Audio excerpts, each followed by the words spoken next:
The branch line had been dead for 40 years, and someone was still keeping it clean. That was the thing he couldn't talk himself out of. The rails were rust the color of old blood, the kind that flakes away under a thumbnail, and the spikes had bled long brown stains down the grain of the ties.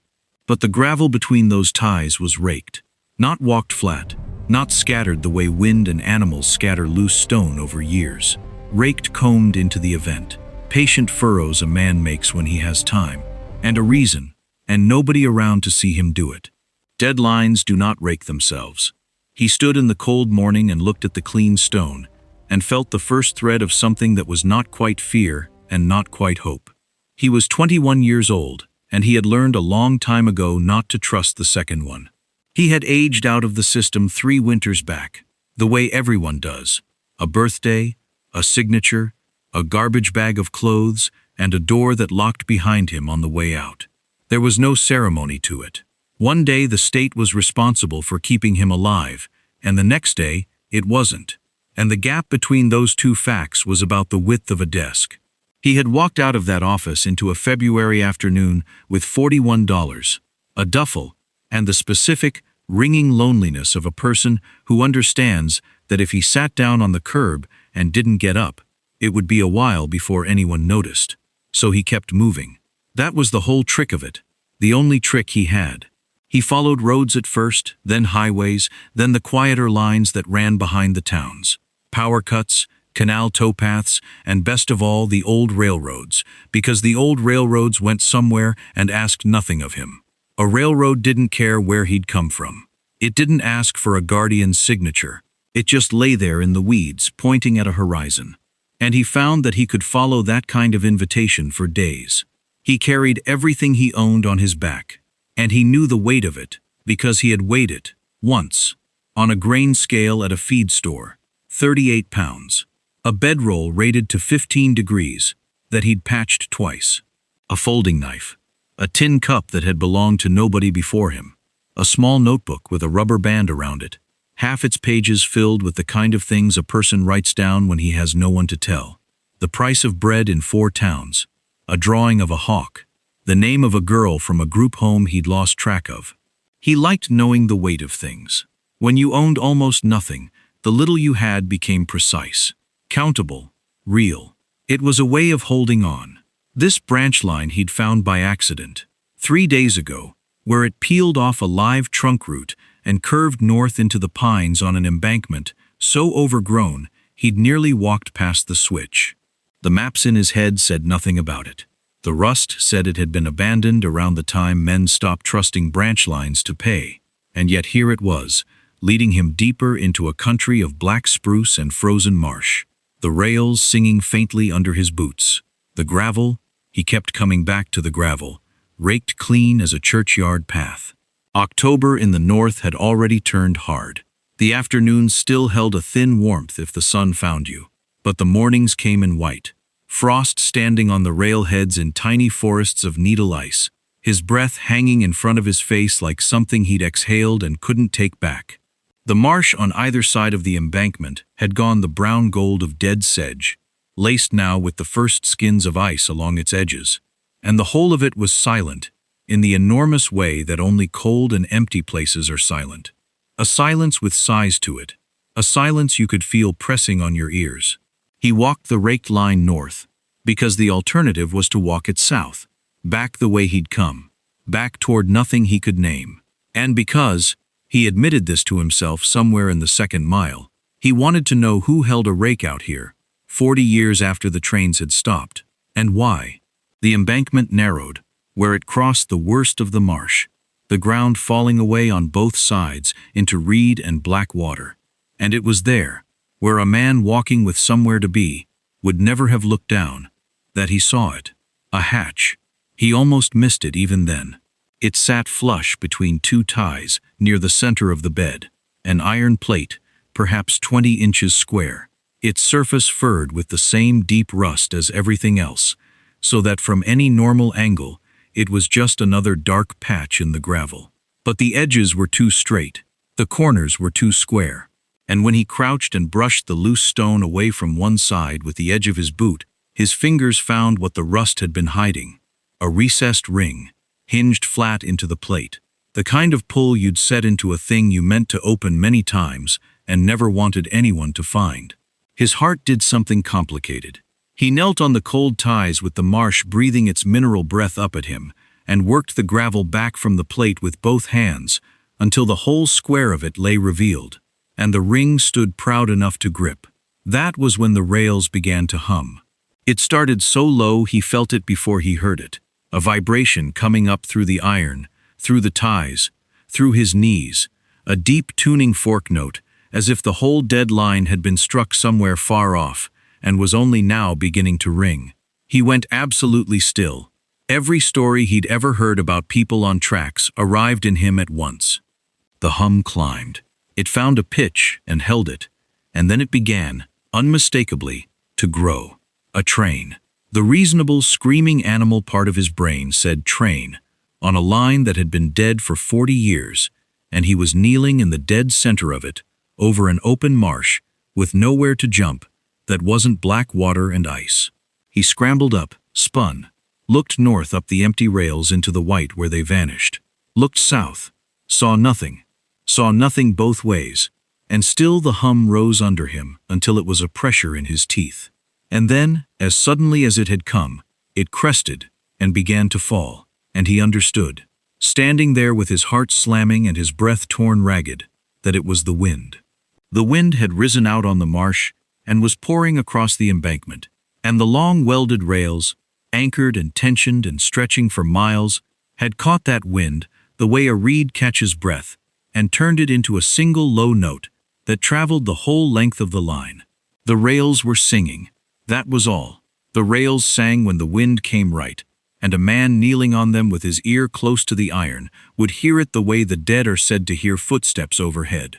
He stood for a long moment, letting his pulse come down, half laughing at himself, half not, and the cold sweat dried on his back.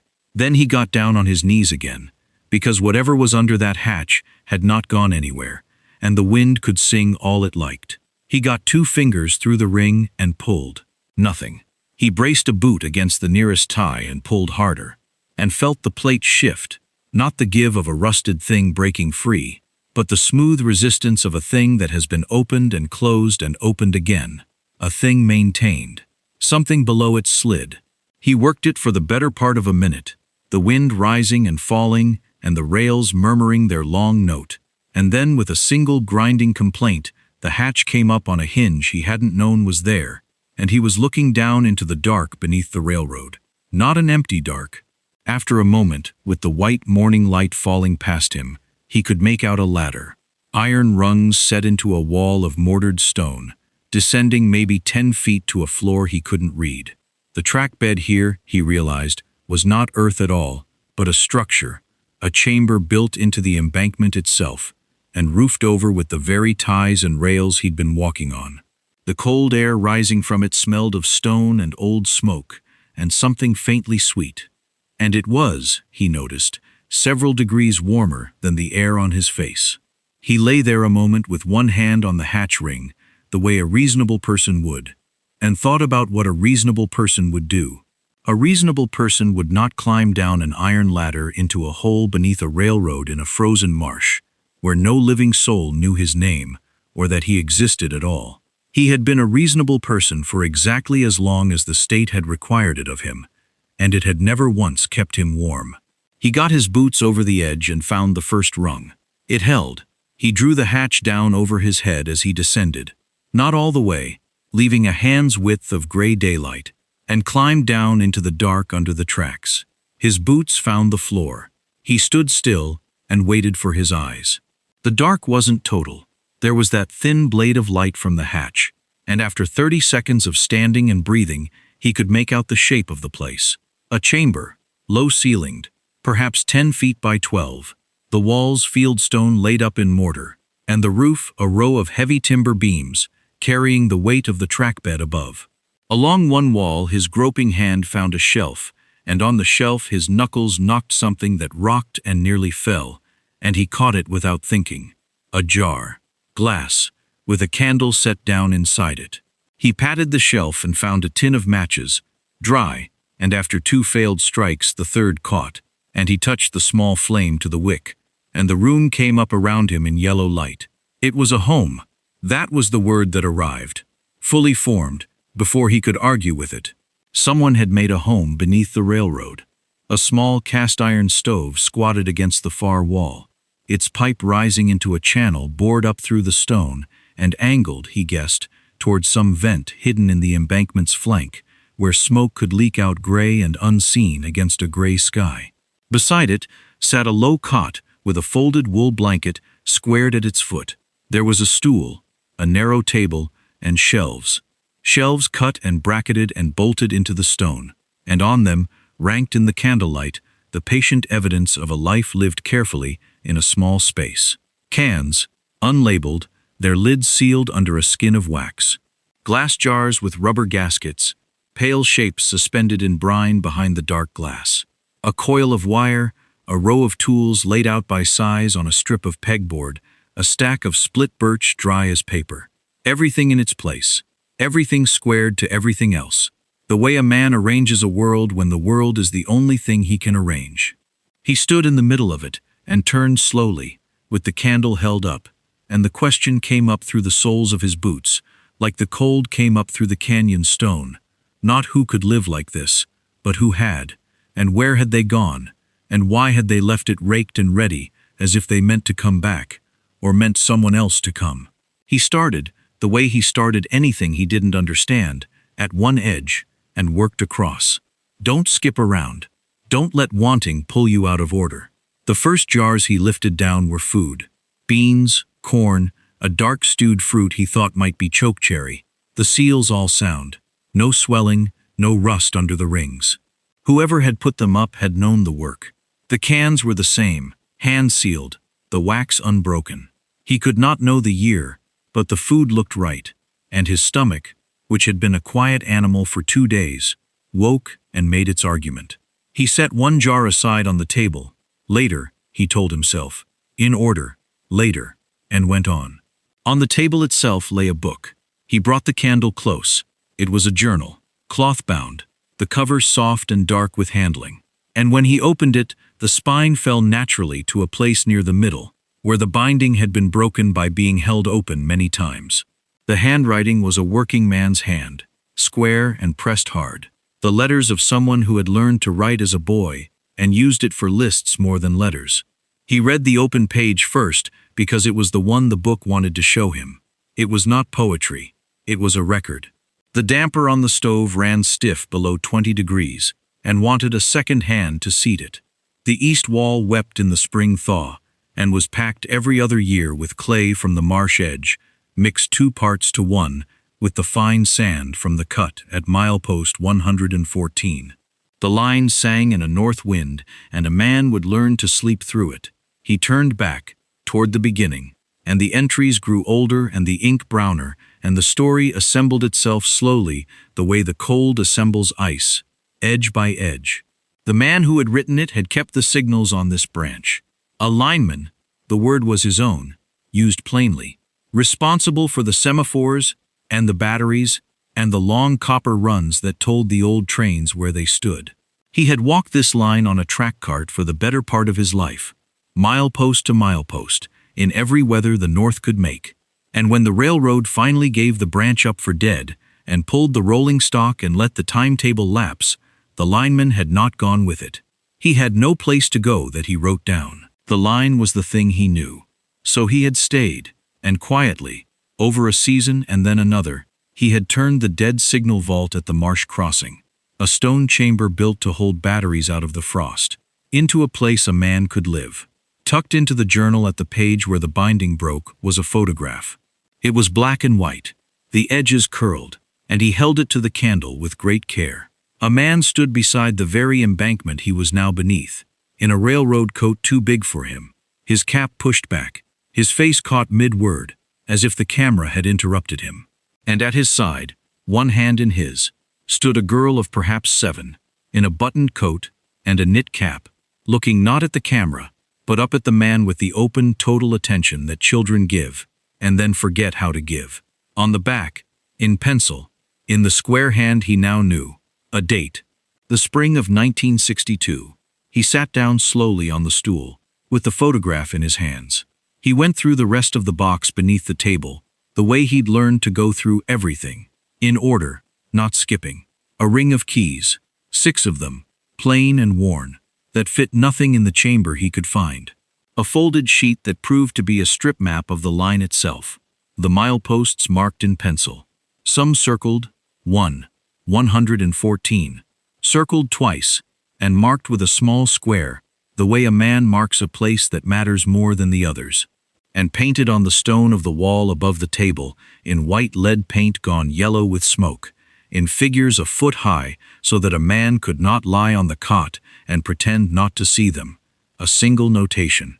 M114. The same milepost. The clay for the wall came from the cut at 114.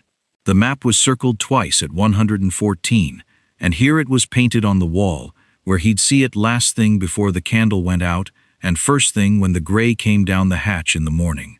Whatever lay at milepost 114, the lineman had wanted it kept in front of him. He copied the number into his own notebook, and beneath it he wrote.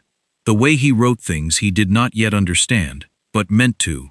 Who is the girl? He spent what was left of the morning being useful, because that was how he dealt with wanting a thing he couldn't have yet. He lit a small fire of the birch, and found, as the journal had warned, that the smoke backed up until he'd cleared a wad of old nest from 3 feet up the pipe with a length of the coiled wire. Then the draw came clean, and the smoke went up gray and gone. He cracked the seal on the jar of beans and ate slowly, sitting on the stool, looking at the painted number. He found where the east wall had begun to weep along its base and noted it for the clay it would want. He swept the floor with a broom worn to a stub. Small jobs, comprehensible jobs, the kind of work that made a place more a person's, one increment at a time. By the time the light coming down the hatch had swung and softened toward afternoon, the chamber was warm enough that he'd taken off his jacket, and he understood that he was, for the first time in a long while, not cold, and that this was making it hard to think about leaving.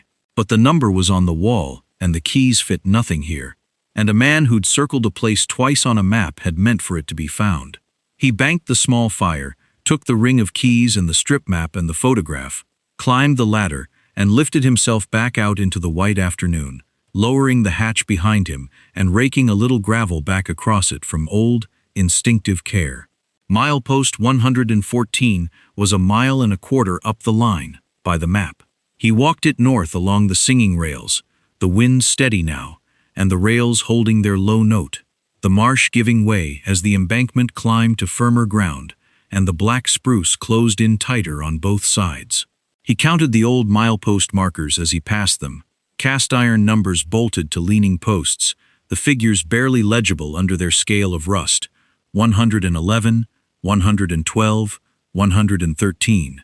The line ran into a shallow cut through a low ridge here, the granite shouldered back on both sides, where men with hand drills and dynamite had once coaxed the rock aside, and it was the fine, pale sand of that cut, he realized, that had gone into the lineman's walls.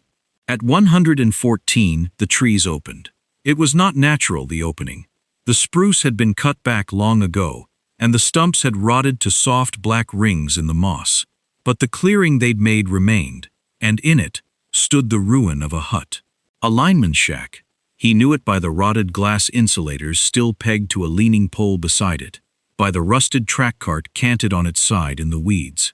The roof had fallen in along one side, and a young birch had grown up through the gap, but the walls of mortared fieldstone stood, and the door, a single plank on hand-forged hinges, hung swollen in its frame. He set his shoulder to it and worked it open and stood in the doorway, while his eyes adjusted to the gray. Inside, shelves, mostly empty, a bench, a second small stove, cold and red with rust, and on a high shelf, where damp couldn't reach it, a tin box with a hasp. But it was through the back window, where the glass was long gone, that he saw the thing that stopped him, a small square of ground beyond the hut, fenced with a low rail of split cedar, gone silver with weather, the rails still standing where a man had set them carefully into the earth. He went out the back and crossed to it, And inside the little fence the moss had grown smooth and even over a single raised place, and at its head stood a marker. Not stone. A length of rail, cut short and stood on end and set in the ground. And into the flat web of it, with a cold chisel and great patience, a name and 2 dates had been struck. He crouched and brushed the lichen from the figures with his thumb. The dates told him the rest before the journal ever would.